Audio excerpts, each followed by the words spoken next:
Well, I am back, and this is going to be, I believe this is the last one of these three because they kind of went hand in hand because we're still talking about Abraham and Sarah and Isaac.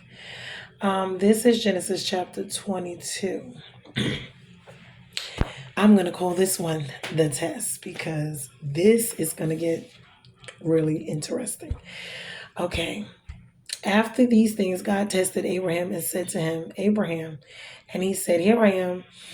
He said, Take your son, your only son Isaac, the one, well, maybe he has two sons, but this was the promise. So this is like his favorite. This is the one God promised them, whom you love, and go to the land of Moriah and offer him there as a burnt offering on one of the mountains which I shall tell you. So now this here is interesting because, okay, this takes a lot of trust. Because after they done waited all this time to get him, now God is asking, and see, God will do this at times in your life. It's going to come a time. These are called testing. To see how much you trust, how much you have faith, where your doubt is when it comes to God. So when you do not pass tests, this is another thing. Yes, you are doomed to repeat them until you pass them. If you notice, there's times in your life where you go through things and it seems like you're going through it again. You have to pay attention to the patterns in your life. Now, I myself know about this because when the tests come, it's never something that is light. When God asks you to sacrifice or give up something, it is something you love. It is something you care about. It is something you either worked hard for, cherish, love. It's going to hurt. Whether it's your family, whether it's your friends, your favorite car, your job, whatever it is, when God asks you to give up something for him, it is a test to see if you are willing to do it. If you're going to doubt him and not do it, if you're going to trust him and believe that if anything you give to him that he will give back or give back greater, or just trust, like this right here was a test. This was a test for him to go and actually kill the son that God gave him, that he waited for all this time. But see, we got to understand, if this is the promised child and God promised him this child and this is where all the nations would come from, then there must be something God is trying to do and or show us. Either one, God will allow you to sacrifice it and he'll give you back or restore the child to you. Like if he was to kill him, he knew that God could actually bring him back, meaning give him back to him. So we have to look at the situation, because God being who he is, he wants to see how much do you love him, how much do you trust him, how much are you willing to obey him, and if it's at all cost, and see. So the doubt, the fear has got to go out of the window. It really does in times like this. Trust and faith is what you are going to actually be walking on. When they talk about walking blindly in faith, this is right here what it is. But I'm going to get back to it. Okay. So would you be able to trust? Okay, I'm going to read the little commentary. Even to those who are familiar with this verse, the words of God to Abraham here, land like a blow. Yeah, it's like punching you in the gut. Our first instinct is this can't be right, having to follow the story of Genesis throughout his relationship with Abraham. Then finally the joyful birth of Isaac, the long-awaited promise. And these words just don't fit in it, meaning they don't make any sense. And a lot of times God will have you do things that does not make any sense. But his ways are not our ways and his understanding is not our understanding. But that, of course, is exactly the point. God's test. Would Abraham trust God even when God's commands did not seem to make any sense? This is the key element that many people miss when interpreting the story. This is not the first time that Abraham has heard from God, nor it is the first time that God has acted in ways that Abraham did not at first fully understand. And yet In all of those past encounters, Abraham found that God's unseen plans led to a righteous outcome, meaning a better. Abraham's response to this situation shows in the next few verses is not the act of blind faith. It is an act of faithful trust. Yes, because in a situation like this, there's certain situations in your life that you are going to have to blindly trust. People are going to come and tell you to say and do, but you cannot, because they cannot help you. That's number one. So you cannot go by what especially ungodly people will is. When God tells you to do something, you have to do it. And you have to do it exactly what he said it, because there could be protection behind it, meaning something's going to happen if you don't, because he already sees and knows all. That's number one. Number two, there could be something better on the other side for you. Number three, he's just trying to see if you're going to obey. So like I said, these times when we are dealing with situations like this are very, very, people would say it's cruel, it's this, it's that. But when you are, God's ways are not our ways. And there's just certain, and it's also to let us see God, know his glory, to know who he truly is, to learn intimately his character, how he is in dealing with us, because we are his children. And his ultimate goal is never to hurt or harm us. But he does chastise, he does test, he does allow us to go through things to see that we have to rely on him, that we cannot rely on ourselves, that it's not about the world, the things we see. These things do not sustain us. It is him that sustains us. It's him that gave us life. So when we look at these things, this is what is actually going on. So let me get back to the other piece of it. So what he did was, this is what Abraham did.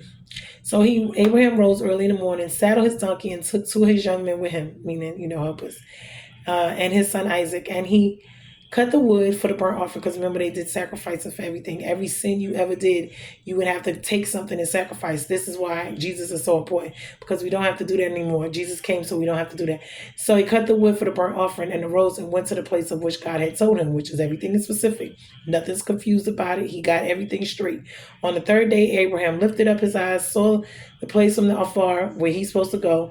Abraham said to the young men, "Stay here with the donkey. I and the boy will go over there and worship God and come back." So this is what he's saying to them. I know they probably was sitting there looking at him like, what is he about to do? Even his son Isaac. And Abraham took the wood on the burnt offering and laid Isaac his son on it, and took his hand the fire and the knife. So they went, both of them, together. And Isaac said to his father Abraham, "My father." And he said, "Here I am, my son." He said, "Behold, they're fire in the wood, but where is the lamb for the burnt offering?" Right. Even Isaac know something ain't right here. Abraham said, "God will provide for himself the lamb for a burnt offering, my son." So they went both of them together. So that lets you know he already faithfully trusted God. He already did not doubt. Because remember, the past two situations, he was doubting. His faith was in the gutter. He was going through some things when it came to trusting God.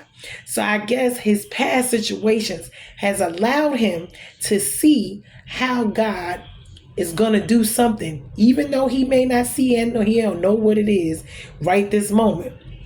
But he knows God is going to do something, and it's not going to harm him. So he's having faith this time and not doubt. He's trusting, he's believing that no matter what, this situation is going to come out okay. And sometimes in life, we are going to go through things. Well, this is going to be a faith walk. I don't know how he's going to do it. I don't know when he's going to do it, but I know he's going to do it. I have to sit back and trust and have faith.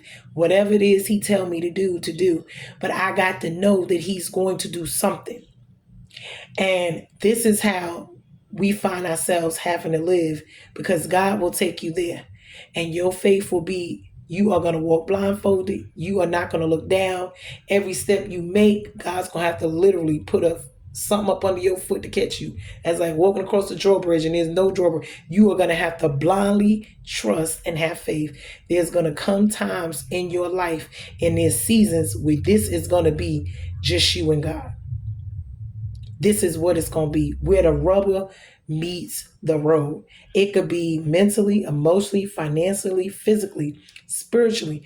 with anything, your children, your job, your family, your friends, whatever, your business, your career, whatever this may be, it could fall in any one of these categories. But understand something, this is where the rubber is going to meet the road at. You either going to see and know God and know and see and know the hand of God. Because like I said, when it came to in Exodus, and them crossing across the Red Sea, there was no other way for them to go. Pharaoh was behind them. They just left Egypt. Either they were going to keep going forward, even though the Red Sea was there. They could not walk through the Red Sea. Pharaoh's behind. But if God has to part the Red Sea for you to deliver you, he will do it. It's a miracle. It's something, yes. But this is how you're going to know God is God. And no one's going to get the glory out of it but him. Because nobody's going to be able to fix it. Nobody's going to be able to help you. Nobody's going to be able to do it but him. So your faith and your trust has got to be on him. These are times that are critical. You have to have people around you who are full of faith, no doubts, no confusion. No, because that's of the devil and that will mess up your whole atmosphere. This is the time where you are praying, you are fasting, you are worshiping. Turn your plate over, turn your TV off, no social media, no this, no. These are the times where you got to get real with God because this situation is just that serious. God, if you don't do it, if you let me sit here, what is going to happen to me? What's going to happen to me, Lord? If you don't save me, could be the end of me. So this is critical time. You cannot play with people. You cannot play with their feelings, their emotions. What they saying, what they doing has no concern of you. You have to focus on what you are focused on. And that means this situation and this intimacy, this conversation, this relationship between you and God got to get right and got to get serious quickly. Ain't no more games to be played. That means your life got to be right. You cannot be disobedient. You cannot be out here running around because God not going to deal with you if you're not serious. Don't waste his time. He not going to waste yours. You just coming to get something to get on. God not working with that. He ain't no cheap thrill. He ain't no prostitute. You just come use him, sleep with him, get what you want and leave. Nah, God don't work like that. God don't work like that. So now... Then Abraham reached out his hand and took the knife out to slaughter his son, Lord Jesus. But as soon as he did that, the angel of the Lord called to him from heaven and said, Abraham, Abraham. And he said, yes, here I am. He said, do not lay your hand on the boy or do anything to him, no harm. For now I know that you fear God, seeing you have not withheld your son, your only son from me. And Abraham lifted up his eyes and looked, and behold, behind him was a ram caught in a thicket by his horns. And Abraham went and took that ram and offered it up as a burnt offering instead of his son. There's a ram in the bush. This is what they talk about. That is the saving. The ram in the bush is the option. It's the alternative. It is the answer to the solution outside of the one you have, the problem right here. So Abraham called the name of that place, the Lord will provide. The Lord provides, God provides. As it is said to this day on the mount of the Lord, it shall be provided. And the Lord said, and the angel of the Lord called Abraham a second time from heaven and said, by myself I have sworn, declares the Lord, because you have done this and have not withheld your son, your only son, I will surely bless you, and I will surely multiply your offspring as the stars of the heaven and as the sand that is on the seashore. And your offspring shall possess the gate of his enemies. And in your offspring shall all the nations of the earth be blessed, because you have obeyed my voice. So Abraham returned to his young men, and they rose and went together to Beersheba. And Abraham lived in Beersheba. Do you see how that whole situation could have went left if he hadn't obeyed? He could have messed up his whole blessing, his whole bloodline, his whole everything just because of not obeying. When we think about the things we just disobey and do not, we don't know what's on the other side of that obedience. That's why they say obedience is better than sacrifice. It's in the word. Because if you got to do it like that, but it also lets me see that this is God showing us that the Messiah was going to come. And because God so loved the world, this was the whole scenario of Christ. God offered up his only son, his favorite, his only begotten son, Jesus Christ, for our sins. And that lets me see that in this whole chapter. This was the beginning of God fixing the issues of man right here. And he tested it, looked to me, and what I'm seeing, he tested it on Abraham to see if he would be willing to do it. It's beautiful because God just, he lets us see things. He shows us we don't really see it. And it takes time. You got to seek it. You got to look for it, And it's like if you don't, you will miss it. You got to pay attention to what's going on.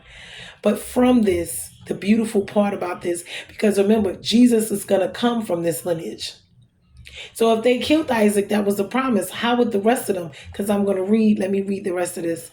So a substitute sacrifice is provided in the form of a ram caught in the thicket behind him. So that's God's way of providing. He provided something else. So then it ends with the list of the 12 children of Abraham's brother Nahor. One of those children, Bethuel, will become the father of Rebekah. Abraham's son Isaac will eventually marry Rebekah. And then they will father Jacob. Remember, Abraham, Isaac, and Jacob, whose children were from the tribes of God's chosen people, Israel. This is where the 12 tribes of Judah are going to come from. So just imagine if Isaac was slain. But see, God already knew beforehand. He knew what he was doing. And this is why all Abraham had to do was obey. And see, sometimes in life, we just mess our whole lives up just from disobedience. We don't know what was on the other side of what God told us to do. We just did what we wanted to do because in the flesh and what we saw naturally, you see what I'm saying, was what we went for because that's all we know. But how many times did we really mess up some stuff? And as we could see in the back, before he even got here, God fixed the last two situations for him that he messed up. So we got to pay attention. This time he got it right. This was the third time. He had the faith. He had the trust. He didn't doubt. And because of that, him and the covenant, the promise, everything fell into place at the right place, the right time, just as God had planned it was supposed to go. And God had other, if it didn't go, God still had a ram, in the bush. He still had an answer. He always has an answer. But his original plan for us is to obey him and to not divert from it. So I hope that this has blessed you guys just like it has blessed me. This really blessed me. It let me see and look at things from a greater perspective. And these are things that are actually going on right now because Ishmael and who is it? It's going to be further down, but they're arguing right now over that land over there. And that is the holy city, but those are not the original Jews. They are not. We're going to get down there and get into that later on. Even that Star of David, there is no Star of David. We got to learn because what these people tell us and feed us be a bunch of, you got to learn for yourself. And as we can see, there's so much going on in this world, but it's nothing but deceit. If we don't look and seek and search and knock for ourselves, yes, we will think we're going to heaven and be on a straightaway to hell. So we got to pay attention. We can't let this world decide our lives for us. We have to look in the spiritual. We have to ask God for the answers spiritually and to be shown in the spiritual and the natural so that we can see from, because it starts spiritually and it ends up in the natural. But we got to pray and ask God to give us the enlightenment, the eyes, the ears, the nose, the mouth to see, hear everything he's trying to say and do in this world while we're doing, because this year is very critical. As we can see, there's a lot going on in this world. I know they tried to, assassinate Trump. Something's going on with this situation. We got to stay prayed up. We got to pay attention because, honey, whatever we're seeing is already happened up there in the spiritual. It's just actually coming to fruition and manifestation right here on earth. So we must be paying attention, especially in the spiritual realm as well as in the natural, because whatever is going on, it affects us all. I don't care where you are, who you are, what state, what country, it affects you in some way, shape, form, or fashion. So we must be paying attention. These people as in power are the pharaohs and the Goliaths in our lives, meaning they're the ones that we have to fight against because those are the tests that we have, because these are the problems that we need the solutions to. So we need to get with God. But anyway, I hope you guys enjoyed this message. It was a blessing to me. Like I said, we are bruised and not broken. I have some more. I don't know if I'm going to do them today or not. God has really been getting on me. I got to get myself together. But it's just, life is life. But we're bruised and not broken. I love you guys. Be blessed. And I hope you enjoy. Later.